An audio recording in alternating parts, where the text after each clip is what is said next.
Good morning student. তো তোমাদের আজকে আমরা নেক্সট চ্যাপ্টার শুরু করতে চলেছি, অর্থাৎ অধ্যায় 1-এর যে চ্যাপ্টার সেটা হচ্ছে কি না একমাত্রিক গতি। তো এই চ্যাপ্টারে আজকে আমরা নির্দেশতন্ত্র পাঠটা সম্পর্কে আলোচনা করব। কত ধরনের নির্দেশতন্ত্র হয় এবং নির্দেশতন্ত্র কাকে বলে, তার কি কি বৈশিষ্ট্য থাকার দরকার, সেটা আমরা আজকে আলোচনা করব। তো প্রথমে ফার্স্ট সূচনাতেই বলি না, আমাদের এই যে গোটা বিশ্বে, তো আমাদের এই গোটা বিশ্বের মধ্যে এমন কিছু বস্তু আছে যারা স্থির, আবার এমন কিছু বস্তু আছে যারা নিজে স্বতন্ত্রভাবে গতিশীল, অর্থাৎ একই গতিবেগে গতিশীল। আবার এমন কিছু বস্তু আছে যাদেরকে কি করা হয় না, বাইরে থেকে কিছু প্রযুক্ত করে গতি সৃষ্টি করা হয়, অথবা এমন কিছু বস্তু আছে যারা কখনোই কিন্তু গতিশীল হতে চায় না বা হতে পারে না। তো সেই হিসাবে দেখতে গেলে সাধারণত দুটি অবস্থা আমরা দেখতে পাই বস্তুর, একটা হচ্ছে গতিশীল অবস্থা এবং একটা স্থিতিশীল অবস্থা। তো এই গতি আর স্থিতির পিছনে তোমরা অনেক আগে পড়েছো নিচু ক্লাসে, যে নিউটনের যে গতিসূত্র, সেই গতিসূত্রতেই তিনি প্রথম আলোচনা করেছিলেন যে বস্তুর দুটো অবস্থা সাধারণত আমরা দেখতে পাই, একটা হচ্ছে কি গতি অবস্থা এবং একটা স্থিতি অবস্থা।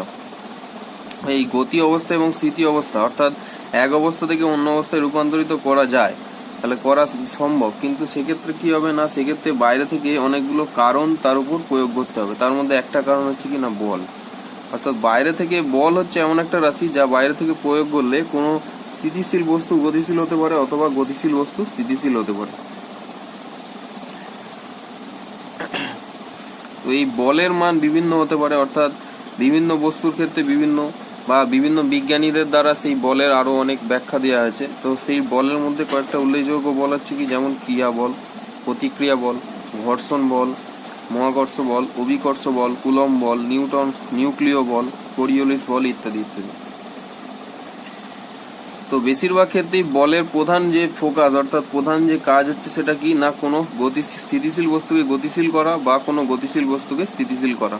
তো এটাই হচ্ছে বলের মূল কাজ। তবে তার প্রকৃতি অনুযায়ী বিভিন্ন বিভিন্ন হতে পারে, অর্থাৎ কোন কোন পদার্থের মধ্যে কোন কোন বল ক্রিয়াশীল হবে সেটা কিন্তু নির্দিষ্ট। যেমন কোনো বহিস্থ বস্তু বা বাহ্যিক কোনো প্রভাবকের দ্বারা যদি যে বলের সৃষ্টি হয় তাকে আমরা ক্রিয়া বল বলি, তার বিরুদ্ধে যে বল সৃষ্টি হয় তাকে আমরা প্রতিক্রিয়া বল বলি। আবার যেমন একটা পরমাণু নিউক্লিয়াসের মধ্যে যে বল কাজ করে, যেমন কুলম্ব বল, নিউক্লিয় বল, তো সেই স্থান কিন্তু প্রত্যেকের আলাদা আলাদা, অর্থাৎ বল প্রযুক্ত হয় বটে, কিন্তু বলের যে প্রকৃতি বা বলের যে রাশিমালা সেটা কিন্তু সম্পূর্ণ আলাদা আলাদা হতে পারে। তো এই সম্পর্কে, অর্থাৎ এই গতির সম্পর্কে বিজ্ঞানের কিছু শাখা আছে যেখানে কেবলমাত্র গতি এবং স্থিতি নিয়ে আলোচনা করা হয়। তো তার নির্দেশিত ভিত্তিতে কয়েকটা ভাগে ভাগ করা যায়। তো যেমন হচ্ছে প্রথম ভাগটা কিনা বিজ্ঞানের যে শাখায় বস্তুর গতি ও স্থিতির ওপরে বলের প্রভাব সম্পর্কে আলোচনা করা হয়, অর্থাৎ বলের প্রভাবে যে বস্তুর স্থিতি গতি হয়, তো সেইটা যে বিজ্ঞানের শাখা আলোচনা করা হয় তাকে আমরা কি বলি, বল বিজ্ঞান। তো বল বিজ্ঞানেরই একটা পার্ট তোমাদের এখানে, একটা ছোট্ট পার্ট তোমাদের এখানে দেওয়া আছে যেটা আমরা পড়বো। তো বল বিজ্ঞানের আবার কতগুলো ভাগ, একটা হচ্ছে কি না স্থিতি বিজ্ঞান, একটা গতি বিজ্ঞান, অর্থাৎ স্থিতি আর গতি দুটো আলাদা আলাদা বিষয় যে বিজ্ঞানে আলোচনা করা হয়, তো সেই হিসাবে নামকরণ করা হয়েছে। স্থিতি বিজ্ঞানে কোনো স্থির বস্তু সম্পর্কে আলোচনা করা হয়, আর গতি বিজ্ঞানে অবশ্যই গতিশীল বস্তুর কথা আলোচনা করা হবে। তো গতি বিজ্ঞানে আবার দুটো ভাগ, একটা হচ্ছে স্মৃতি বিজ্ঞান, একটা হচ্ছে চল বিজ্ঞান। তাহলে প্রথমে স্থিতি বিজ্ঞানটা কি জানেন না, বিভিন্ন বলের ক্রিয়ায় কোনো বস্তুর সাম্যাবস্থা ও তার শর্তাবলী এই শাখা আলোচনা করা হয়। তো সাম্যাবস্থা বলতে এখানে কি বলা হচ্ছে না, এমনও কোনো অবস্থা সৃষ্টি করা যায় যখন কোনো গতিশীল বস্তুকে যদি আমরা মানে চারদিক দিয়ে, অর্থাৎ বিপরীত সমান ও বিপরীতমুখে যদি সমান বল প্রয়োগ করি, সেটা টান বলই হোক বা কোনো ঘাত বলই হোক বা যে কোনো বলই হোক, তো সমান ও বিপরীতমুখী যদি কোনো বল প্রয়োগ করি তাহলে কি হয় না, সেক্ষেত্রে বস্তুর স্থান পরিবর্তন হয় না, কিন্তু বল প্রযুক্ত হচ্ছে। তাহলে এখানে স্থান পরিবর্তন না হওয়ার কারণে এখানে কার্যও হয় না। তো সেক্ষেত্রে কি হয় না, বস্তুটা সাম্যাবস্থায় চলে আসে, অর্থাৎ বস্তু এক স্থান থেকে অন্য স্থানে পরিবর্তিত না হয়ে তার একটা নির্দিষ্ট ভার কেন্দ্র বরাবর সে কিন্তু অবস্থান করে। তাহলে এক্ষেত্রে এটাকে আমরা কিন্তু আপেক্ষিকভাবে স্থির কথাই বলতে পারি। আর গতিবিজ্ঞানটা কি, গতিবিজ্ঞানে না যেখানে বস্তুর গতিশীল বস্তুর ওপর বলের প্রভাব সম্বন্ধে বিজ্ঞানের শাখায় আলোচনা করা হয়, অর্থাৎ এখানে কি হয় না, বস্তুর গতি আলোচনা করা হয়, গতির কি কি বৈশিষ্ট্য আছে সেগুলো আলোচনা করা হবে, গতির প্রকৃতি আলোচনা করা হবে, এবং গতি কিভাবে সৃষ্টি হলো সেই কারণকেও অ্যানালাইসিস করা হবে। তো গতিবিজ্ঞানে কিন্তু এই সমস্ত করা হয়। গতিবিজ্ঞানের যে দুটো শাখা আছে তার মধ্যে একটা হচ্ছে কি না স্মৃতিবিজ্ঞান। স্মৃতিবিজ্ঞানটা কি না বস্তুর গতি ও তার গতির বর্ণনা গতিবিজ্ঞানের এই ভাগে আলোচনা করা হয়। তাহলে বস্তুর গতি অর্থাৎ গতি বলতে এখানে গতির প্রকৃতি, তাহলে বস্তুর যে গতির প্রকৃতি অর্থাৎ সেটা কেমন গতিশীল হবে, অর্থাৎ তার ত্বরণগত, তার বেগগত, তার মন্দনগত ইত্যাদি ইত্যাদি, এবং সেই গতির বর্ণনা। গতির বর্ণনা মানে সেটা কোন দিক বরাবর যাচ্ছে, সেটা কোনো ঢালু অংশ থেকে উপর থেকে নিচের দিকে নামছে নাকি, বা অভিকর্ষের বিরুদ্ধে যাচ্ছে কিনা, বা অভিকর্ষের দিকে যাচ্ছে কিনা, বা অভিকর্ষের সঙ্গে লম্ব দিকে যাচ্ছে কিনা। তো এটা কিন্তু গতির বর্ণনা এই গতিবিজ্ঞানে এই পার্টে কিন্তু করা হয়।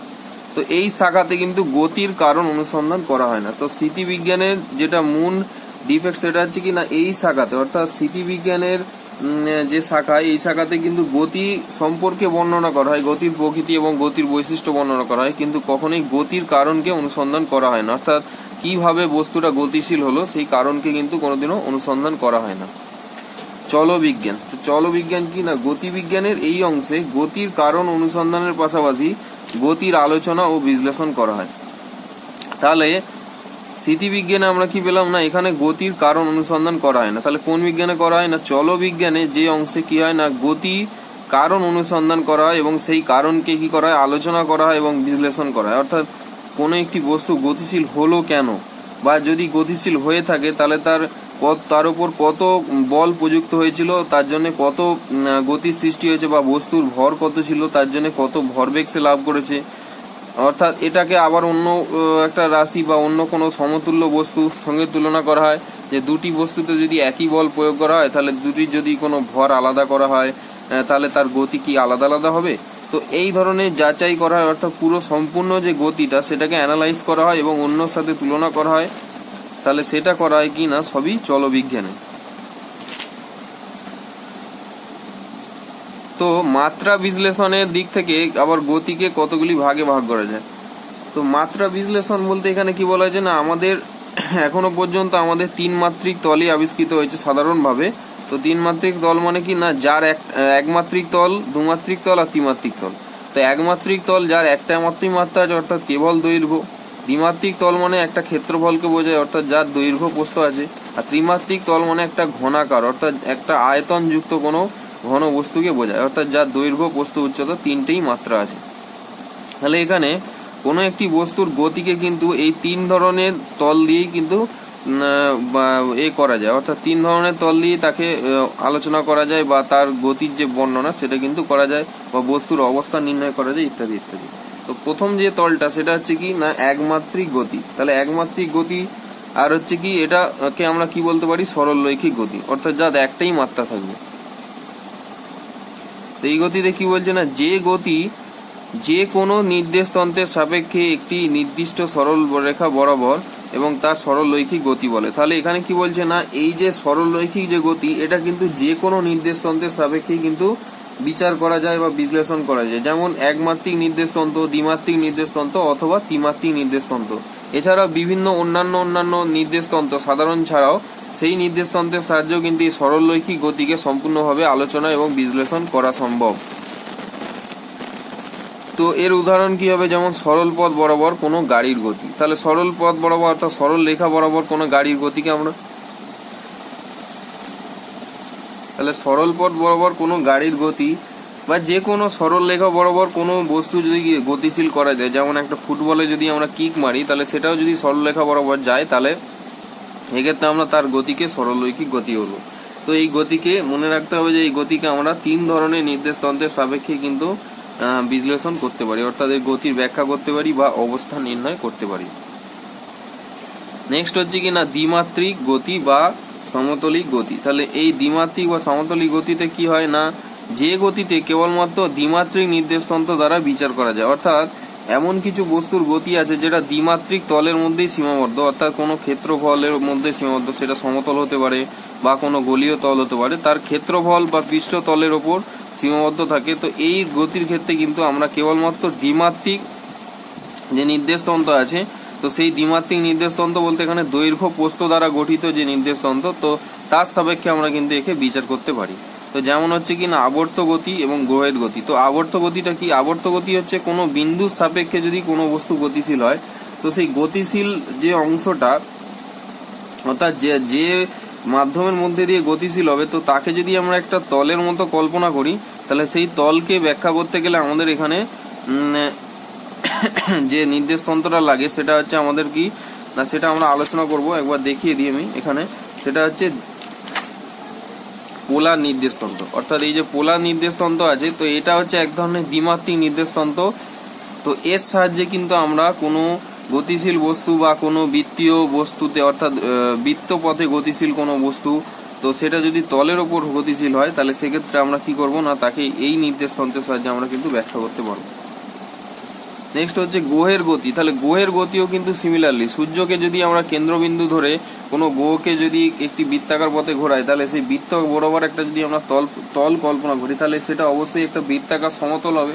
তো সেই তলের ওপর গতি ব্যাখ্যা করতে গেলে আমাদের, বা গ্রহের কোনো অবস্থান সূর্য থেকে নির্ণয় করতে গেলে, তো আমাদের সেক্ষেত্রে আমাদের দ্বিমাত্রিক নির্দেশতন্ত্রই নিতে হবে।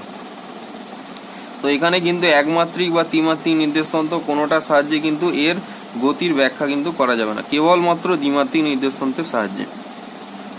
ত্রিমাত্রিক গতি। তাহলে ত্রিমাত্রিক গতি কাকে বলছে না, যে গতি শুধুমাত্র ত্রিমাত্রিক নির্দেশতন্ত্র দ্বারা বর্ণনা করা যায়। অর্থাৎ ত্রিমাত্রিক নির্দেশতন্ত্র মানে যার তিনটে মাত্রা আছে, দৈর্ঘ্য, প্রস্থ এবং উচ্চতা।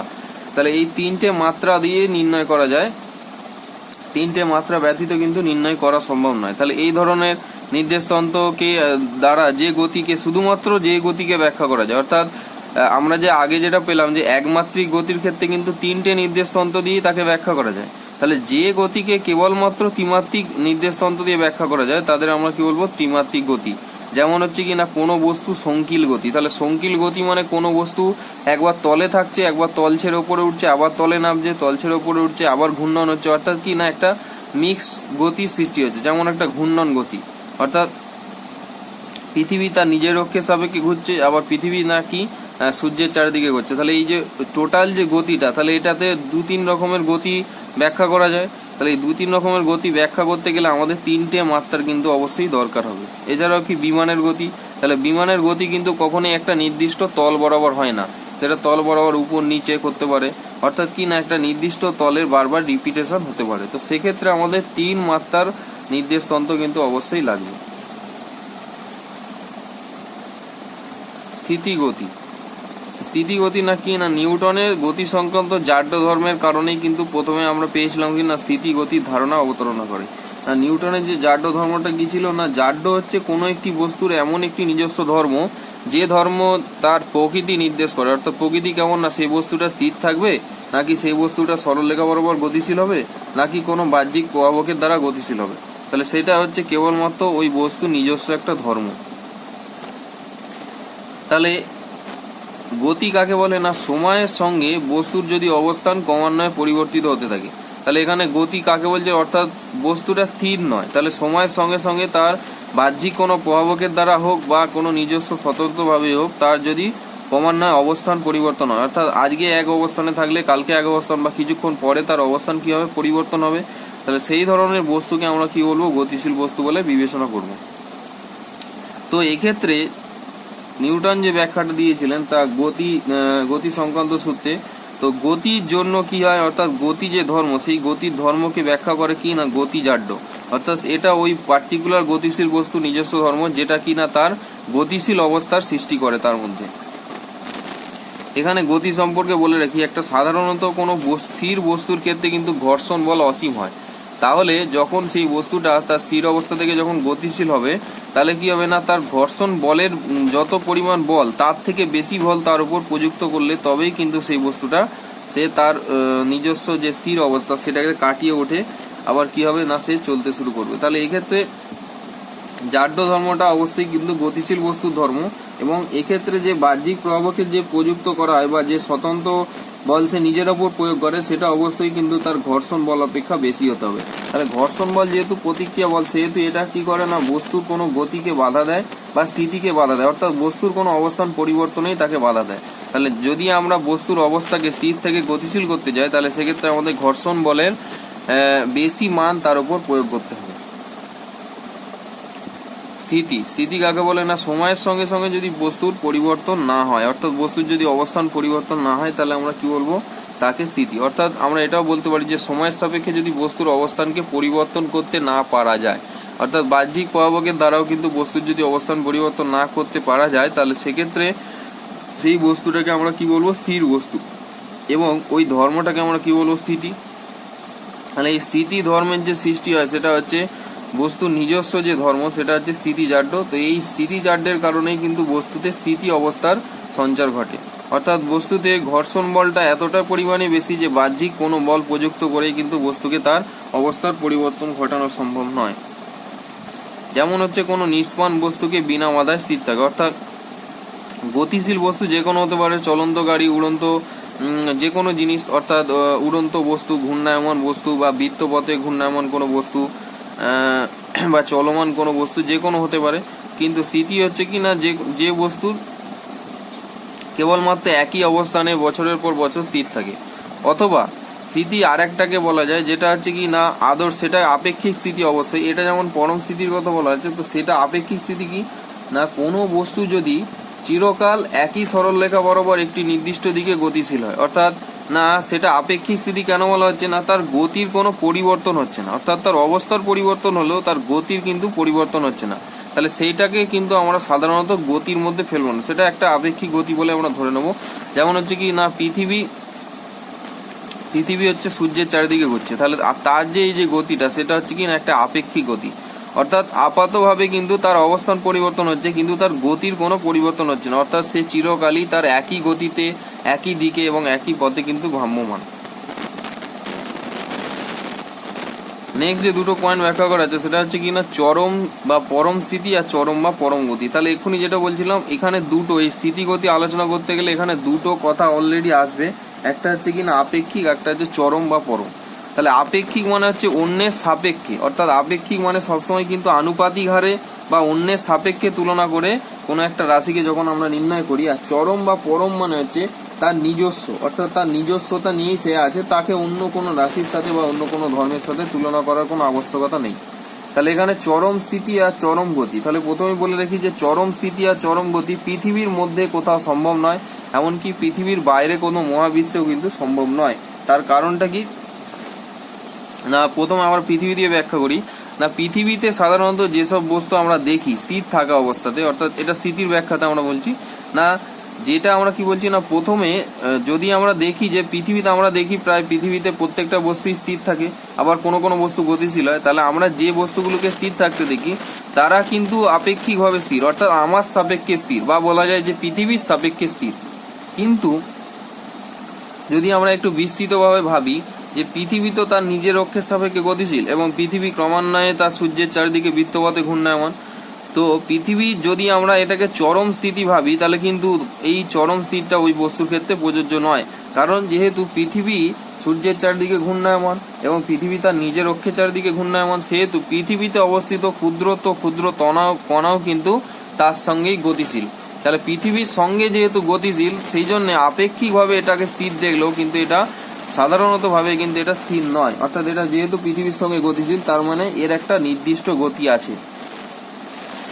তার মানে আমরা এটা বলতেই পারি যে পৃথিবীতে কোনো বস্তুই কিন্তু আপেক্ষিক অর্থাৎ পরম স্থির বা চরম স্থির কিন্তু হতে পারে না। ঠিক একইভাবে পরম গতি বা চরম গতির ক্ষেত্রে একই ব্যাখ্যা, অর্থাৎ পৃথিবীতে আমরা যে সমস্ত বস্তুকে গতিশীল অবস্থায় ঘূর্ণায়মান, যেমন ঘূর্ণায়মান, পরিক্রমণরত অবস্থায় বা কোনো সরলরৈখিক বরাবর গতি, যে কোনো গতির ক্ষেত্রে আমরা যে গতিশীলতা দেখি সেটা কোনো পৃথিবীর সাপেক্ষে গতিশীল বা কোনো স্থির নির্দেশাঙ্কের সাপেক্ষে আমরা কিন্তু তাকে গতিশীল অবস্থায় দেখি। কিন্তু যদি আমরা আপেক্ষিকভাবে দেখতে যাই অর্থাৎ সেটাই হচ্ছে তার আপেক্ষিক। এবার যদি চরম স্থিতি বা চরম গতি আমরা বিচার করি তাহলে চরম গতি কিন্তু নয়, কারণ পৃথিবী নিজে যেহেতু সূর্যের চারদিকে গতিশীল, তাহলে পৃথিবীর গতির সঙ্গে সাযুজ্য রেখে কিন্তু ওই যে বস্তুগুলো যারা পৃথিবী পৃষ্ঠের ওপর গতিশীল তারাও কিন্তু ওই পৃথিবীর গতিটাও কিন্তু তার সঙ্গে যুক্ত হচ্ছে। তাহলে এক্ষেত্রে কিন্তু আমরা যে গতিটা আমরা দেখি সেটা সম্পূর্ণ আপেক্ষিক, অর্থাৎ সেটা পৃথিবীর সাপেক্ষে। কিন্তু পৃথিবী নিজে যেহেতু গতিশীল সেই জন্য পৃথিবীর সাপেক্ষে কিন্তু পরম গতি কখনোই সম্ভব নয়, অর্থাৎ পরম গতি এবং পরম স্থিতি কোনোটাই কিন্তু পৃথিবী পৃষ্ঠে সম্ভব নয়। এবার যদি আমরা বহির্বিশ্বে অর্থাৎ পৃথিবীর বাইরে যদি আলোচনা করি, তো পৃথিবী যেমন নিজে গতিশীল তেমন পৃথিবী সূর্যের চারিদিকে গতিশীল, আবার সূর্যের চারিদিকে বিভিন্ন গ্রহমণ্ডলও গতিশীল, আবার সূর্য আবার একটা বিভিন্ন নক্ষত্র মণ্ডলের সাপেক্ষে গতিশীল। তাহলে আপেক্ষিকভাবে দেখতে গেলে যে পৃথিবীর বাইরে মহাবিশ্বেও কিন্তু কোনো বস্তু বা কোনো গ্রহাণু বা কোনো গ্রহ বা নক্ষত্র তারা কিন্তু কখনোই স্থির নয়, তারা সবসময় কি না ঘূর্ণায়মান বা চলমান। তাহলে সেক্ষেত্রে পৃথিবীর বাইরে মহাবিশ্বে যদি আমরা কোনো চরম স্থিতি বা পরম স্থিতি আলোচনা করি, সেক্ষেত্রে কিন্তু আমাদের হতাশ হতে হবে। অর্থাৎ চরম স্থিতি বা চরম গতি কোনোটাই কিন্তু সম্ভব নয়, না তো পৃথিবী পৃষ্ঠে, না কোনো গ্রহের পৃষ্ঠে, আর না তো পৃথিবীর বাইরে মহাবিশ্বে। এবার আমরা যেটা নিয়ে আলোচনা করছিলাম যে নির্দেশ তন্ত্র, অর্থাৎ নির্দেশ তন্ত্র মানে কি না নির্দেশিত একটি নির্দিষ্ট তন্ত্র, যার দ্বারা আমরা কোনো বস্তুকে যে অবস্থার যে সৃষ্টি হয়েছে অর্থাৎ যে গতি বা স্থিতি, তো সেটা আমরা আলোচনা করতে পারি এই নির্দেশ তন্ত্রের সাপেক্ষে। তো নির্দেশ তন্ত্র কাকে বলছে না কোনো একটি বস্তু স্থির না গতিশীল তা অপর কোনো বস্তুর সাপেক্ষে বিচার করা যায়। অর্থাৎ মনে করো যে তোমরা দুজন বন্ধু, তো একজন দাঁড়িয়ে আসো আর একজন হচ্ছে তোমার সাপেক্ষে ঘূর্ণায়মান অবস্থাতে আছে। তো যে দাঁড়িয়ে আছে সে দেখছে কি না আমার সাপেক্ষে ও গতিশীল, আবার যে গতিশীল সে ভাবছে কি না আমার সাপেক্ষে স্থির। তাহলে এখানে দেখতেই পাচ্ছ যে পারস্পরিক ভাবে দেখতে গেলে কিন্তু উভয়ের সাপেক্ষে দুটো নির্দিষ্ট অবস্থানে নির্দেশ করছে। অর্থাৎ একজন একজনের সাপেক্ষে স্থির, আবার অন্যজন অপরজনের সাপেক্ষে কি গতিশীল। তাহলে এখানে কিন্তু স্বতন্ত্রভাবে কখনোই কিন্তু আমরা কোনো বস্তুর গতি বা স্থিতিকে বিচার করতে পারবো না। কারণ কি না এক্ষেত্রে আমাদের যেহেতু এটা একটা আপেক্ষিক গতি বা আপেক্ষিক স্থিতি, তাহলে আপেক্ষিক গতি বা আপেক্ষিক স্থিতিকে বিচার করতে গেলে কিন্তু আমাদের অবশ্যই অন্য একটি তন্ত্রের দরকার বা অন্য একটি সিস্টেমের দরকার বা অন্য একটি বস্তুকে দরকার যেটা একটা নির্দিষ্ট অবস্থানে আছে। তো এই যে প্রকৃতপক্ষে এই যে অবস্থান অর্থাৎ এই কোনো বস্তুর যে অবস্থা অর্থাৎ স্থিতি বা গতি, এটা নির্ণয়ের জন্য আমরা যে অন্য যে বস্তুর সাপেক্ষে নিচ্ছি, অর্থাৎ যে বস্তুর সাপেক্ষে আমরা অন্য কোনো বস্তুর গতি বা স্থিতিকে আলোচনা করছি, তাহলে সেই বস্তুটাকে অর্থাৎ সেই দ্বিতীয় বস্তুটাকে আমরা কি বলবো না নির্দেশ তন্ত্র।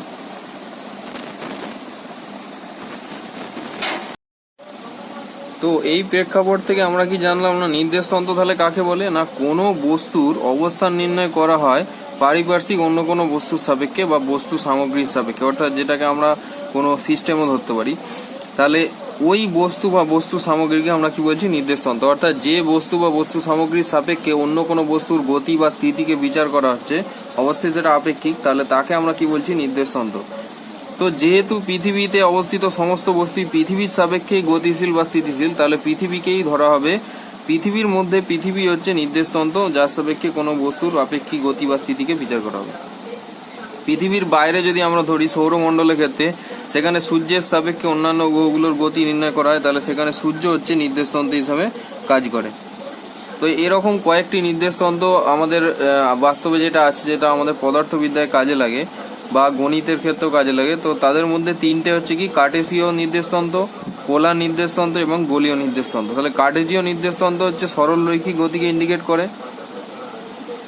কার্টেসীয় নির্দেশতন্ত্রের মধ্যে আবার তিনটে মাত্রিক নির্দেশতন্ত্র আছে, যেমন একমাত্রিক, দ্বিমাত্রিক এবং ত্রিমাত্রিক, অর্থাৎ তিনটে মাত্রার সাহায্যে যেহেতু সরল রৈখিক গতিকে আমরা ইন্ডিকেট করতে পারি, যেহেতু কার্টেসীয় নির্দেশতন্ত্রে তিনটে মাত্রারই নির্দেশতন্ত্র আছে। পোলার নির্দেশতন্ত্র বৃত্তীয় গতিকে নির্দেশ করে, অর্থাৎ এটা কেবলমাত্র একটা দ্বিমাত্রিক নির্দেশতন্ত্র। আর গোলীয় নির্দেশতন্ত্র মানে ঘূর্ণন গতিকে ইন্ডিকেট করে, অর্থাৎ ঘূর্ণন বা যে কোনো মিশ্র গতিকে, সেই জন্য এটা হচ্ছে একটা ত্রিমাত্রিক নির্দেশতন্ত্র। তাহলে প্রথমে আমরা কার্টেসীয় নির্দেশতন্ত্র সম্পর্কে জেনে নিই। কার্টেসীয় নির্দেশতন্ত্রের তিনটে ধরন। প্রথমে হচ্ছে কিনা একমাত্রিক। তাহলে একমাত্রিক বলতে মনে করো এই নির্দেশতন্ত্রের একটা কেন্দ্রবিন্দু, অর্থাৎ যে বিন্দুর সাপেক্ষে অন্য কোনো বিন্দুর আমরা গতি নির্ণয় করবো। তাহলে কেন্দ্রবিন্দু আমরা একটা ও ধরে নিলাম, ও যার অবস্থান কত অর্থাৎ যার স্থানাঙ্ক কত 0 0 0। তাহলে এর সাপেক্ষে হচ্ছে একটা কণা গতিশীল হয়েছে এক্স অক্ষ বরাবর। তাহলে যেহেতু একটাই ডাইমেনশন, তাহলে এর একটাই হয় দৈর্ঘ্য নাহলে প্রস্থ নাহলে উচ্চতা থাকবে, যে কোনো একদিকে একটাই ডাইমেনশন থাকবে, অর্থাৎ একটাই অক্ষ থাকবে। তাহলে এক্ষেত্রে মনে করো যে এক্স অক্ষ বরাবর কোনো কণা ও বিন্দু থেকে গতিশীল হচ্ছে, তাহলে তার কোনো একটি অবস্থান হচ্ছে পি। তাহলে পি বিন্দুতে আমরা যে অবস্থান সেটা কি করে নির্ণয় করব না ও থেকে পি এর ডিস্টেন্সকে যদি আমরা ধরি, তাহলে আমরা কি পাবো না পি বিন্দুর অবস্থানটা আমরা পাবো, এবং পি বিন্দুটা ও বিন্দু থেকে কত দূরে অবস্থান করছে সেটাও আমরা কিন্তু নির্ণয় করতে পারবো। অর্থাৎ আপেক্ষিকভাবে দেখতে গেলে সরল রৈখিক দূরত্ব কিন্তু আমরা নির্ণয় করতে পারবো, যেটা 0 বিন্দুর সাপেক্ষে আমরা পেয়েছি। দ্বিমাত্রিক নির্দেশতন্ত্র। তাহলে কার্টেসীয় নির্দেশতন্ত্রের আর একটা নির্দেশতন্ত্র কি না দ্বিমাত্রিক, অর্থাৎ এখানে একটা তলের উপরে কোনো বস্তুকে কল্পনা করা হয়, কোনো বস্তুর গতি বা স্থিতিকে বিচার করা হয়। তো সেই ক্ষেত্রে মনে করো পি একটা বিন্দু যার স্থানাঙ্ক হচ্ছে এক্স ওয়াই, অর্থাৎ এক্স অক্ষ থেকে যার দূরত্ব কত ওয়াই, আর ওয়াই অক্ষ থেকে যার দূরত্ব হচ্ছে এক্স। তাহলে টোটাল ও অর্থাৎ মূল বিন্দু থেকে ওই বিন্দুর দূরত্ব আর হিসাবে ধরা হয়েছে, যেটাকে আমরা কি ধরছি না স্থানাঙ্ক হচ্ছে এক্স ওয়াই। আর মূল বিন্দুটা কত, অবশ্যই 0 0 বিন্দু হবে। তাহলে এখানে এই যে পি এর অবস্থান, তাহলে এই পি এর অবস্থান নির্ণয় করতে গেলে আমাকে ও থেকে পি এর ডিস্টেন্স নির্ণয় করতে হবে। তাহলে ও থেকে পি এর ডিস্টেন্স এখানে কত আর, তাহলে আর কে আমরা কিভাবে প্রকাশ করব? দেখো আমরা যে পিথাগোরাসের উপপাদ্য যেটাতে জেনেছি, তো সেটা অনুযায়ী যদি আমরা এটাকে দেখি, তো এখানে দুটো সমকোণী ত্রিভুজ আছে। তো এখানে দুটো সমকোণী ত্রিভুজের মধ্যে যে কোনো একটা যদি আমরা ধরে নিই, মনে করো আমরা এটা ধরলাম যে ও পি এ বা ও এ পি, তাহলে এই ত্রিভুজের ক্ষেত্রে আমরা দেখতেই পাচ্ছি এখানে যে এই যে কোণটা আছে, অর্থাৎ ও এ পি এ বাহুটা ও এক্স বা ও এ বাহুর ওপর লম্ব, তাহলে এখানে যে কোণটা আছে এটা 90 ডিগ্রি। তাহলে এর সাপেক্ষে এইটা যে অংশটা কি, এটা হচ্ছে লম্ব আর এটা হচ্ছে ভূমি। তাহলে ওপি যে ডিস্টেন্সটা এটা হচ্ছে কি তার অতিভুজ। তাহলে আর এর স্কোয়ারটা হচ্ছে কি এখানে অতিভুজের স্কোয়ার, আর এখানে পি এ স্কোয়ার মানে ওয়াই স্কোয়ারটা হচ্ছে কি লম্ব স্কোয়ার, আর এখানে ও এ স্কোয়ার মানে হচ্ছে কি ভূমি স্কোয়ার, অর্থাৎ এইটা হচ্ছে কি না এক্স। তাহলে ছোট হাতের এক্স। তাহলে এখান থেকে আমরা আর এর ডিস্টেন্সটা কত পেয়ে যাচ্ছি না আর সমান কত ওপি ড্যাশ, অর্থাৎ আর সমান ওপি ড্যাশ মানে কত, তাহলে অতিভুজ। তাহলে অতিভুজ সমান কি হবে রুট ওভার লম্ব স্কোয়ার প্লাস ভূমি স্কোয়ার। তাহলে লম্ব স্কোয়ার কত ওয়াই স্কোয়ার আর ভূমি স্কোয়ার হচ্ছে এক্স স্কোয়ার, তাহলে ultimately root over x square plus y square. তাহলে আর এর যে মানটা সেটা আমরা কত পেলাম x square plus y square. ত্রিমাত্রিক যে তলটা আছে, ত্রিমাত্রিক তলের মধ্যে 3টে মাত্রা থাকবে।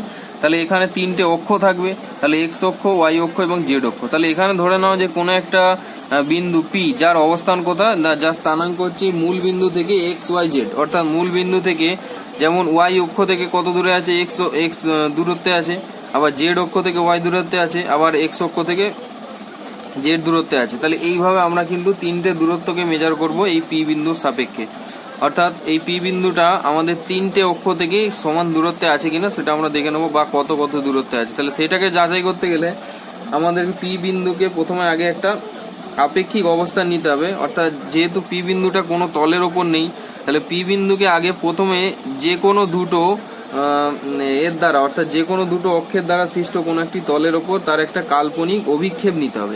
এখানে হচ্ছে অভিক্ষেপটা আমরা নিয়েছি এখানে পি বিন্দুর সাপেক্ষে, এখানে মনে করো এটা পি ড্যাশ, তাহলে পি ড্যাশটাকে আমরা নিয়েছি কত না এক্স ওয়াই তলে। তাহলে এক্স ওয়াই তলে যদি নিই তাহলে পি ড্যাশের স্থানাঙ্ক হবে কত না এক্স ওয়াই ও বিন্দুর সাপেক্ষে। তাহলে এখানে যে আমরা যে সিস্টেমটা পেয়েছিলাম, দেখো এখানে যেটা আমরা আর ড্যাশ বলে ধরেছি, অর্থাৎ ও থেকে পি ড্যাশের যে ডিস্টেন্স আর ড্যাশ, তো এইটা একটা দ্বিমাত্রিক তলের মতো আচরণ করছে, তো এইটা আমরা অলরেডি আগেই পেয়ে গেছি। তাহলে এখানে আর ড্যাশের যে মান, আর ড্যাশের মানটা তাহলে কত হবে, আমরা আগের যেটা পেয়েছিলাম সেই অনুযায়ী কত হচ্ছে না এখানে x square plus y square root over. অর্থাৎ এখানে যখন আমরা এই যে আর এর মান নির্ণয় করতে যাব, তাহলে আর এর মান হচ্ছে নিচের তলের সাপেক্ষে তার হচ্ছে যে অভিক্ষেপটা আমরা নিয়েছিলাম তার যে ভেক্টর তার স্কোয়ার, আর প্লাস হচ্ছে কত না এই জেড অক্ষ থেকে কতটা দূরত্বে আছে তার স্কোয়ার। তাহলে এখানে কত হচ্ছে না আর সমান হচ্ছে ওপি, অর্থাৎ ওপি মানে এখানে ও থেকে পি এর ডিস্টেন্স, যেটাকে আমরা আর দিয়ে ইন্ডিকেট করছি। তাহলে এই ওপি সমান কত হচ্ছে এখানে r dash square plus z square, অর্থাৎ আর ড্যাশ মানে যেটা হচ্ছে আমাদের লব্ধ ভেক্টর, অর্থাৎ লব্ধ যে মানটা আমরা পেয়েছি সেটা হচ্ছে এক্স ওয়াই তল থেকে আমরা পেয়েছি, অর্থাৎ যেটা আমরা পি বিন্দুর একটা অভিক্ষেপের ডিস্টেন্স, আর এর একটা অভিক্ষেপের ডিস্টেন্স আর ড্যাশ, সেটা হচ্ছে কোন তলে আছে এক্স ওয়াই তলে আছে। তাহলে এক্স ওয়াই তলে আর ড্যাশ স্কোয়ার হচ্ছে, আর এখানে হচ্ছে জেড, অর্থাৎ এক্স ওয়াই তল থেকে পি বিন্দুটা কতটা উপরে আছে জেড অক্ষ বরাবর, তাহলে তার ডিস্টেন্স। তাহলে এখানে হচ্ছে লম্ব হচ্ছে কোনটা জেড আর ভূমি হচ্ছে কোনটা আর ড্যাশ। তাহলে এখানে ত্রিভুজটাকে যদি আমরা এই হিসাবে ধরি, তাহলে এটা হচ্ছে এর সাপেক্ষে 90 ডিগ্রি। তার মানে এখানে যে অতিভুজের স্কোয়ার, অর্থাৎ অতিভুজ সমান ওপি, তাহলে ওপিটা আমরা কিভাবে নেবো না আর ড্যাশের স্কোয়ার প্লাস জেড স্কোয়ার, অর্থাৎ ভূমি স্কোয়ার প্লাস লম্ব স্কোয়ার। এবার আর ড্যাশের যে মানটা সেটা আমরা আগের দ্বিমাত্রিক তল থেকে যেটা ক্যালকুলেশন করেছিলাম, তো তার রেসপেক্টিভে এখানে আর ড্যাশের মান কত হচ্ছে এই এক্স ওয়াই তলের ক্ষেত্রে root over x square plus y square. তাহলে আর ড্যাশের স্কোয়ার সমান কত হবে x square plus y square, আর জেড স্কোয়ার তো অলরেডি ছিল, তাহলে x square plus y square plus z square. এটা হচ্ছে কার মান না আর এর মান, অর্থাৎ ত্রিমাত্রিক তলে আর হচ্ছে মূল বিন্দু থেকে পি এক্স ওয়াই জেড এর ডিস্টেন্স। তো এটা গেল কার্টেজীয় কোঅর্ডিনেটে, অর্থাৎ কার্টেজীয় সিস্টেমের নির্দেশতন্ত্রে।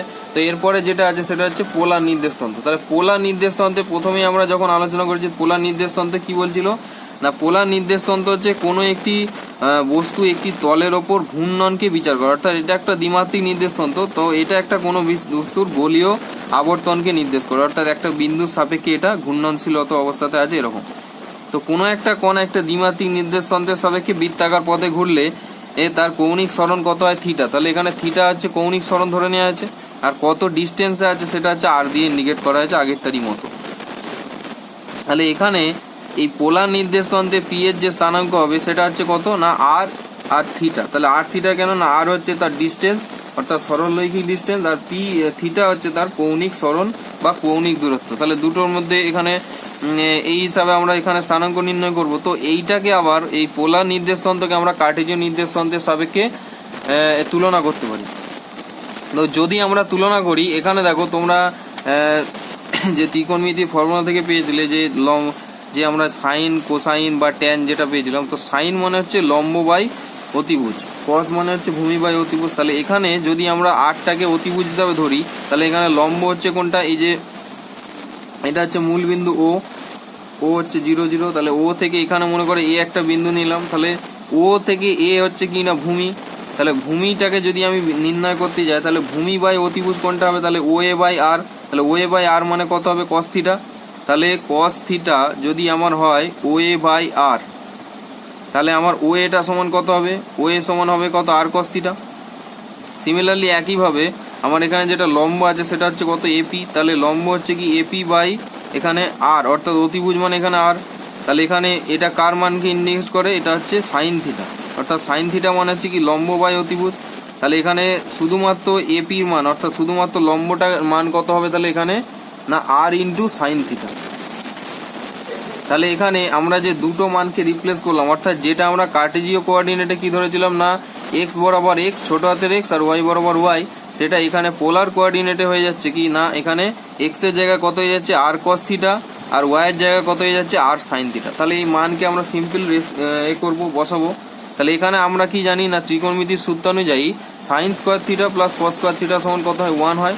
তাহলে সাইন স্কোয়ার থিটার জায়গায় আমরা কত বসাচ্ছি, এখানে আমরা এখানে বসাচ্ছি কত না এপি বাই, অর্থাৎ যেটাকে আমরা এক্স হিসাবে ধরেছি। তাহলে এখানে এপিটা যেহেতু আমরা ওয়াই হিসাবে ধরেছি তাহলে এপি এর জায়গায় আমরা কত বসাবো ওয়াই। তাহলে এখানে সাইন থিটার জায়গায় আমরা কত বসাবো না ওয়াই বাই আর, আর কস থিটার জায়গায় আমরা কত বসাবো না এক্স বাই আর। তাহলে এই দুটো মানকে যদি আমরা এখানে বসাই তাহলে এখানে সাইন স্কোয়ার থিটা সমান কত হয়ে যাচ্ছে y square by r square, আর কস স্কোয়ার থিটা সমান কত হয়ে যাচ্ছে না x square by r square. তাহলে দুদিকেই যদি আর স্কোয়ার নিচে থাকে তাহলে এখানে লসাগু করে আমরা ওইদিকে আর স্কোয়ারটাকে রাখলাম। তাহলে এখান থেকে ফাইনাল ভ্যালু কত হয়ে যাচ্ছে x square plus y square সমান আর স্কোয়ার। তাহলে আর সমান কত root over x square plus y square. তাহলে আমরা আলটিমেটলি এই যে পোলার কোঅর্ডিনেটের যে মান সেই মানকে আমরা কার্টেজীয় কোঅর্ডিনেট হিসাবে কিন্তু প্রতিস্থাপন করতে পারি। তো এটা একটা ম্যাথ ক্যালকুলেটিভ টাইপের আসতে পারে। তো নেক্সট হচ্ছে কি না গোলীয় নির্দেশতন্ত্র। তাহলে গোলীয় নির্দেশতন্ত্র মানে এটা একটা ভলিউমকে নির্দেশ করে, অর্থাৎ আয়তনকে নির্দেশ করে। তাহলে আয়তনকে যেহেতু নির্দেশ করে তাহলে অবশ্যই এটা ত্রিমাত্রিক হবে। তাহলে ত্রিমাত্রিক হতে গেলে এটা সিস্টেমের ছবিটা কেমন হবে না মনে করো এটা একটা গোলক, এই গোলকে যেটা ডট লাইন দিয়ে আঁকা আছে এটা একটা তলকে কেটে নেওয়া হয়েছে কাল্পনিক, যে তলের ওপরে আছে কি না এক্স আর ওয়াই, অর্থাৎ এক্স আর ওয়াই যে অক্ষ দুটোই তলের ওপরে আছে, আর জেড যে অক্ষটা সেটা তল থেকে লম্ব অর্থাৎ তলের উপরে লম্ব আকারে আছে। তাহলে এখানে তিনটে মনে করো পি একটা বিন্দু এই গোলকের একদম পৃষ্ঠতলে আছে। তাহলে পি বিন্দু থেকে আমরা ঠিক একইভাবে আগে যেমন কার্টেজীয় কোঅর্ডিনেটে করেছিলাম ঠিক একইভাবে একটা প্রজেকশন মারবো, অভিক্ষেপ নেবো। তাহলে যেটাকে আমরা পি ড্যাশ দিয়ে ইন্ডিকেট করছি, তাহলে এখানে পি ড্যাশের যে ডিস্টেন্সটা ও থেকে সে তো গোলীয় কোঅর্ডিনেটের ক্ষেত্রে এখানে রো ধরবো, অর্থাৎ এখানে রো আর এখানে ফাই আছে। তাহলে ফাই মানে হচ্ছে না এই এক্স থেকে ওয়াই অক্ষ বরাবর যে কৌণিক সরণ কার না পি এর অভিক্ষেপে, তাহলে এটা কৌণিক সরণ হচ্ছে। আর এখানে এই যে যেটা থিটা দিয়ে ইন্ডিকেট করা আছে এটা হচ্ছে পি ও থেকে পি এর যে কৌণিক সরণ সেটা হচ্ছে ওয়াই থেকে জেড অক্ষের দিকে বা জেড থেকে ওয়াই অক্ষের দিকে। তাহলে দুটো অক্ষের দিকে দুটো ভাবে কৌণিক সরণ নেওয়া হয়েছে। যেহেতু এখানে কৌণিক সরণ কেন নেওয়া আছে, দুটোই ক্ষেত্রেই কেন কৌণিক সরণ নেওয়া আছে তার কারণ হচ্ছে এটা যেমন একদিকে নিজের অক্ষের সাপেক্ষে ঘুরছে তেমনি অন্যদিকে অন্য একটি বস্তুর সাপেক্ষেও ঘুরছে। তাহলে এখানে বৃত্তীয় গতি এবং হচ্ছে ঘূর্ণন গতি দুটোকে একসাথে রিপ্রেজেন্ট করছে কোনো একটা পয়েন্ট, যাকে আমরা এই ত্রিমাত্রিক নির্দেশতন্ত্র অর্থাৎ গোলীয় নির্দেশতন্ত্রের সাপেক্ষে বিচার করছি। তাহলে এখানে এই যে পি ড্যাশের যে স্থানাঙ্কটা তাহলে কত হবে রো ইন্টু ফাই, তাহলে ফাই হচ্ছে এখানে এক্স থেকে ওয়াই পর্যন্ত কৌণিক সরণ, আর এখানে পি এর যে অরিজিনাল মান তাহলে এটা এখানে রো ফাই তো থাকবেই, তার সঙ্গে থিটাটাও কিন্তু এখানে অ্যাড হবে। তাহলে ও 0 0 বিন্দু থেকে পি যে অংশটা অর্থাৎ পি যে বিন্দুটা যেটা পরিধিতে আছে তাহলে তার স্থানাঙ্ক কত হবে আর থিটা ফাই, অর্থাৎ আর হচ্ছে কি না রৈখিক দূরত্ব, থিটা হচ্ছে কৌণিক সরণ ওয়াই থেকে জেড বা জেড থেকে ওয়াই অক্ষ বরাবর, বা এটা বলতে পারি যে এক্স ওয়াই তলের সাপেক্ষে জেড অক্ষ বরাবর, এবং ফাইটা হচ্ছে কি না এক্স ওয়াই তলের মধ্যে যে আমাদের বৃত্তপথ, অর্থাৎ যেটা আমরা আগে পোলার কোঅর্ডিনেটে পেয়েছিলাম, অর্থাৎ যেটা পোলার কোঅর্ডিনেট আমরা থিটা পেয়েছিলাম এখানে সেটা আমরা ফাই হিসাবে ধরছি। তাহলে একটি গোলীয় নির্দেশতন্ত্রের সাপেক্ষে পি বিন্দু স্থানাঙ্ক নির্ণয়ের জন্য প্রথমে আমরা ওই বিন্দুটিকে অভিক্ষেপ নেবো। তাহলে অভিক্ষেপ আমরা নিয়েছি গোলীয় নির্দেশতন্ত্রের সমতল বরাবর নেওয়া হবে, যার কৌণিক সরণ পি ড্যাশ এর স্থানাঙ্ক কত হবে না রো ইন্টু ফাই। সুতরাং পি এর স্থানাঙ্ক কত হচ্ছে না আর থিটা ফাই। এবার কার্টেজীয় নির্দেশতন্ত্র থেকে আমরা কিন্তু এই গোলীয় নির্দেশতন্ত্রের যে মানটাকে প্রতিস্থাপন করলে আমরা কার্টেজীয় নির্দেশতন্ত্রের পূর্বের মানটা পেয়ে যাব, যেটা আমরা কার্টেজীয় নির্দেশতন্ত্রের ত্রিমাত্রিক তলে পেয়েছিলাম যে আর সমান কত √x² + y² + z²। তাহলে এখানে দেখো প্রথমে যে মানটা সেটা হচ্ছে ওয়াই অক্ষ বরাবর, যেটা সেটাকে আমরা কার্টেজীয় কোঅর্ডিনেটে ওয়াই পেয়েছিলাম, ছোট হাতের ওয়াই, যেটা এক্স অক্ষ বরাবর সেটাকে ছোট হাতের এক্স পেয়েছিলাম, আর যেটা জেড অক্ষ বরাবর সেটাকে আমরা ছোট হাতের জেড পেয়েছিলাম। তাহলে এখানে যদি আমরা আগে পোলার কোঅর্ডিনেটের রেসপেক্টিভে যদি আমরা এই তলের অর্থাৎ এক্স ওয়াই তলের যদি আমরা এই রো এর মানটাকে অর্থাৎ পি ড্যাশের সাপেক্ষে আমরা যে ফাই কৌণিক সরণে যে রো এর ডিস্টেন্সটাকে যদি আমরা বিচার করি, তাহলে আমরা এখানে যে ছোট হাতের এক্স অর্থাৎ এক্স অক্ষ বরাবর যে সরলরৈখিক সরণ কার্টেজীয় কোঅর্ডিনেট অনুযায়ী সেটা তাহলে কত হবে রো ইন্টু কস ফাই, অর্থাৎ এখানে দেখো এক্স অক্ষ বরাবর যে মানটা সেটা কোনটা না এইটা, তাহলে এটা হচ্ছে কোনটা না এটা হচ্ছে এক্স অক্ষ হচ্ছে এটা, তাহলে এক্স অক্ষ বরাবর এটা যদি নিই তার মানে এই যে ডিস্টেন্সটা আছে অর্থাৎ পি ড্যাশ বিন্দু থেকে ওয়াই ড্যাশ বিন্দুর ওয়াই অক্ষ বরাবর যেটা লম্ব সেটাই আমাদের এক্স অক্ষের সঙ্গে সমান্তরাল। তাহলে এই মানটাকেই আমরা কি ছোট হাতের এক্স ধরবো। তাহলে ছোট হাতের এক্স সমান এখানে কত হবে না এখানে যেহেতু ত্রিভুজটা সমদ্বিবাহু সমকোণী ত্রিভুজ, তাহলে এখানে 90 ডিগ্রি কোণে অবস্থিত থাকবে দুটো তলের সঙ্গে। তাহলে এখানে রো হচ্ছে ডিস্টেন্স, যেটা আমরা পোলার কোঅর্ডিনেটে আর পেয়েছিলাম সেটা হচ্ছে এখানে রো। তাহলে এখানে আমরা এই কম্পোনেন্টটাকে কি হিসাবে ধরবো কস, কারণ এটা ভূমিকে ইন্ডিকেট করছে। তাহলে কার কম্পোনেন্ট রো এর কম্পোনেন্ট, তাহলে এখানে এক্স এর মান কত হয়ে যাবে rho into cos phi. Phi হচ্ছে যেহেতু আমাদের থিটার মতো কাজ করছে, অর্থাৎ যেটা আমরা পোলার কোঅর্ডিনেটে থিটা পেয়েছিলাম সেটা এখানে ফাই হিসাবে কাজ করছে। তাহলে এখানে কত হয়ে যাচ্ছে না এক্স সমান রো ইন্টু ফাই। সিমিলারলি একইভাবে ওয়াই সমান কত হয়ে যাবে রো ইন্টু সাইন ফাই। তাহলে রো ইন্টু সাইন ফাই কেন না এখানে যে ওয়াই অক্ষ যেটা রিপ্রেজেন্ট করছে অর্থাৎ ওয়াই অক্ষ বলতে কোনটা না এইটা, তাহলে এটা হচ্ছে দেখো এই যে আমাদের যে ত্রিভুজ আছে তার লম্ব বরাবর ইন্ডিকেট করছে, তাহলে লম্ব ইন্ডিকেট করা মানে কি সাইন কম্পোনেন্টকে ইন্ডিকেট করে। তাহলে ওয়াই সমান কত হয়ে যাচ্ছে রো ইন্টু সাইন ফাই। এবারে যেটা আমাদের যে রো এর মান সেই রো এর মানটা নির্ণয় করতে গেলে আমাদের কি করতে হবে না থিটার সাহায্য নিতে হবে, অর্থাৎ আমরা কোন ত্রিভুজটা নেবো এই যে ও পি ড্যাশ আর পি, ও পি ড্যাশ আর পি। তাহলে ও পি ড্যাশ আর পি এর একটা সমসূচক যে ত্রিভুজ সেটা হচ্ছে কোনটা আমরা নিয়েছি, যেখানে হচ্ছে এই যে ও পি আর এখানে একটা নাম আমরা দিয়ে দিচ্ছি, মনে করো একটা কিউ, একটা নাম দিয়ে দিলাম, তাহলে ও পি কিউ। তাহলে এই একদম একই ত্রিভুজ, অর্থাৎ এটা তো একটা কি না এটা একটা দেখো একটা সামান্তরিকের মতো লাগছে, সামান্তরিকের যে কর্ণ সেটা হচ্ছে ওপি। তাহলে ওপি যদি কর্ণ দুটো ভাগ করে তাহলে দুদিকে দুটো আমরা এখানে ত্রিভুজ পাবো। তো এখানে যে ত্রিভুজটা পাবো সেই দুটো ত্রিভুজ হচ্ছে কি একটা হচ্ছে ও পি ড্যাশ একটা পি আর একটা হচ্ছে ওপি কিউ। তাহলে ওপি কিউ হিসাবে আমরা বিচার করি। তাহলে ওপি কিউ হিসাবে যদি আমরা বিচার করি দেখো এখানে কিউ থেকে পি এর যে ডিস্টেন্সটা সেটাই কিন্তু আমাদের এখানে ও থেকে পি ড্যাশের ডিস্টেন্সটা, যেহেতু এই দুটো বাহু সমান্তরাল এবং সমান। আবার এখানে পি ড্যাশ থেকে পি এর যা ডিস্টেন্স এখানে ও থেকে কিউ তাই ডিস্টেন্স। তাহলে ও থেকে কিউ ডিস্টেন্সকে আমরা কার্টেজীয় কোঅর্ডিনেটে স্মল জেড দিয়ে ইন্ডিকেট করেছিলাম। তাহলে এখানে এই ত্রিভুজের ক্ষেত্রে অর্থাৎ ও পি কিউ ত্রিভুজের ক্ষেত্রে এখানে ভূমি কোণটা হয়ে যাচ্ছে ও কিউ, আর এখানে অতিভুজ কোণটা হয়ে যাচ্ছে ওপি, আর লম্ব কোণটা হয়ে যাচ্ছে কিউপি।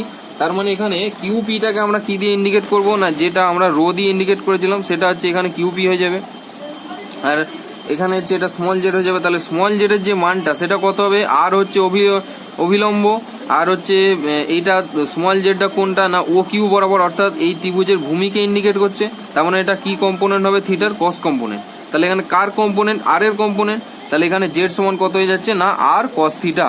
আর এখানে রো যেটা সেটা হচ্ছে এই ত্রিভুজের লম্ব, অর্থাৎ কিউপিটা হচ্ছে এখানে লম্ব, তাহলে এখানে যে মানটা সেটা হচ্ছে সাইন কম্পোনেন্টকে ইন্ডিকেট করবে, আর এর সাইন কম্পোনেন্ট। তাহলে এখানে কিউ রো সমান কত হয়ে যাবে, আর সাইন থিটা। এবার আমরা আগে যে মানটা পেয়েছিলাম এক্স আর ওয়াই, সেখানে রো যে মানটা পেয়েছিলাম সেখানে রো এর জায়গাতে আমরা এই আর সাইন থিটাকে যদি আমরা বসাই, তাহলে আমরা দুটো মান কি পেয়ে যাচ্ছি না, আর সাইন থিটা কস ফাই, আর ওয়াই সমান কত হয়ে যাচ্ছে, আর সাইন থিটা সাইন ফাই। এবার আমরা কি করব না, 3 থেকে অর্থাৎ এক্স ওয়াই জেড এর যে মান তাকে আমরা স্কোয়ার অর্থাৎ বর্গ করে আমরা সমষ্টি বের করব। তাহলে বর্গ করে সমষ্টি বের করলে x square plus y square plus z square মানটা যদি আমরা বসাই, তাহলে প্রথমে এক্স স্কোয়ারের জায়গায় কত হয়ে যাবে, r square sine square theta cos square phi, আর ওয়াই স্কোয়ারের জায়গায় কত হয়ে যাচ্ছে, r square sine square theta cos sine square phi, আর জেড স্কোয়ারের জায়গায় হয়ে যাচ্ছে r square cos square theta. তাহলে এই দুটো থেকে যদি আমরা r square sine square theta common নিই, তাহলে আমাদের প্রথম মানটা কত হয়ে যাচ্ছে, sine square phi plus cos square phi plus r square cos square theta হয়ে যাচ্ছে। এবার দেখো আমরা sign square theta plus cos square theta মান কত হয়, 1 হয়। তাহলে এই ভ্যালুটা 1 হয়ে গেল। তাহলে প্রথম থেকে আমরা কত পেলাম, r square sine square theta plus r square cos square theta. তাহলে এখান থেকে আমাদের আর স্কোয়ার আবার কমন যাচ্ছে, কমন গেলে হয়ে যাচ্ছে কি না, sine square theta plus cos square theta. তাহলে সেখানে এই ভ্যালুটাও আবার 1 হয়ে যাচ্ছে। তাহলে এখানে ফাইনাল ভ্যালু কত হচ্ছে, আর স্কোয়ার, অর্থাৎ x square plus y square plus z square সমান কত হয়ে যাচ্ছে আমাদের আর স্কোয়ার। তাহলে এখানে আর এর মান কত হবে, root over x square plus y square plus z square, অর্থাৎ যেটা আমরা ঠিক কার্টেজীয় কোঅর্ডিনেটের ত্রিমাত্রিক ভাগে যেটা আমরা পেয়েছিলাম, এখানে গোলীয় নির্দেশ তন্ত্রের ক্ষেত্রে আমরা কিন্তু সেই মানের একটা সম্পর্ক নির্ণয় করলাম। তাহলে এইটাই তোমাদের আজকে লাস্ট থাকলো। তো এরপরে আমরা অবকল এবং সমকল নিয়ম পরের দিন আমরা শিখবো। Thank you.